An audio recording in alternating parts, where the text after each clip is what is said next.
Herring's got to turn and mix You it. got a mother, 200 kings. A bit of sauce'll drain the snot. The devil walked a crooked path, his heart are full of ire. No sword! What are they doing? Playing. Overgrown wains, you see. Have you any children, Geralt? None. Oh, yes. Forgot witches are sterile. Well, don't just stare at me. Tell me what brings you. Your band. Chosen some interesting specimens. Interested? How so? Common carousers and roughnecks. Every last one. Where'd you dig them up? Some have been with me ages. Others I gathered on the road. And a few found me themselves. They're company for drink and sport, at least. And ever since I began travelling with them, my old enemies have sat quiet as moles.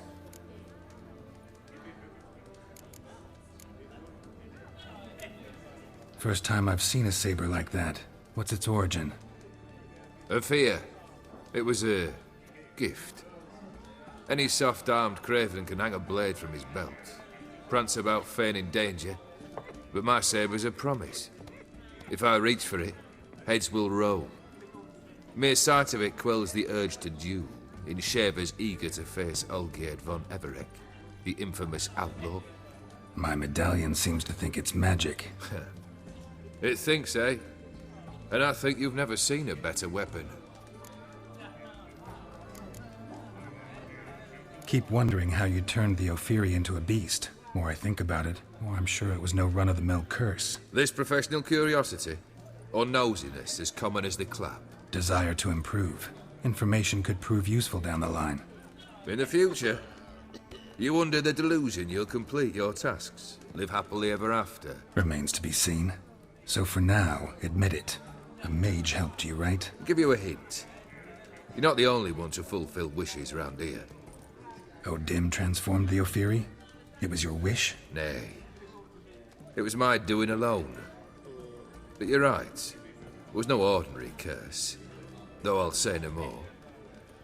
A curse I uttered in a moment of rage, with no thought to it actually taking hold.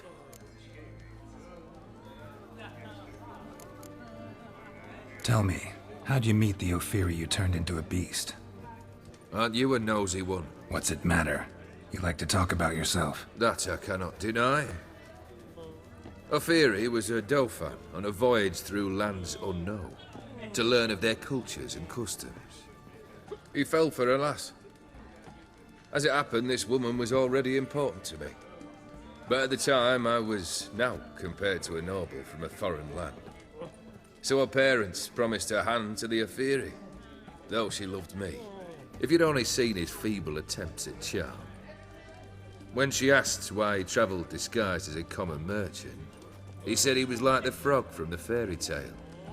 One kiss from her, and he turned into a prince. Wanted to be a frog.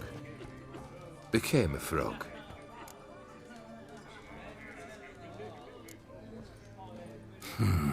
You ever play Gwent? An immortal demands you fulfill 3 wishes, and you've the gall to propose a round of Gwent. Afraid to lose? No problem. I'll find someone else. Believe that's the worst wind-up I've ever heard. Lay out your cards.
shite.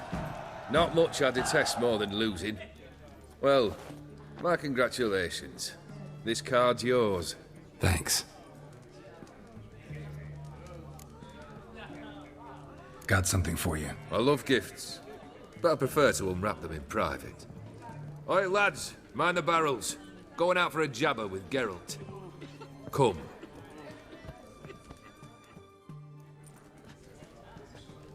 Oh, that's better. All right, what do you have for me? Max Borsodi's house, as requested.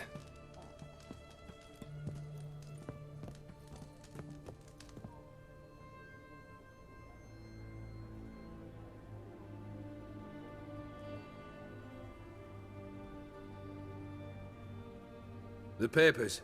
Where are they? Left them in the vault. You wanted the house, you got the house. Never mentioned its contents. You're a quick study. Already as tricky as Odin himself. Keen to ridicule a man. Do you know what I and the company do with your type? Dunno. Ask for legal advice? Looks to me like you might need some. You signed the contract, Olgierd. I'm just fulfilling its terms, to the letter. Unhappy? Hell, should have chosen your words more carefully. Yes, I should have. I assume you came to an agreement with Horst. Shame. A right horse in that one. His brother Ewald was worse. Was? Horst killed him, with his own hands. It's progress.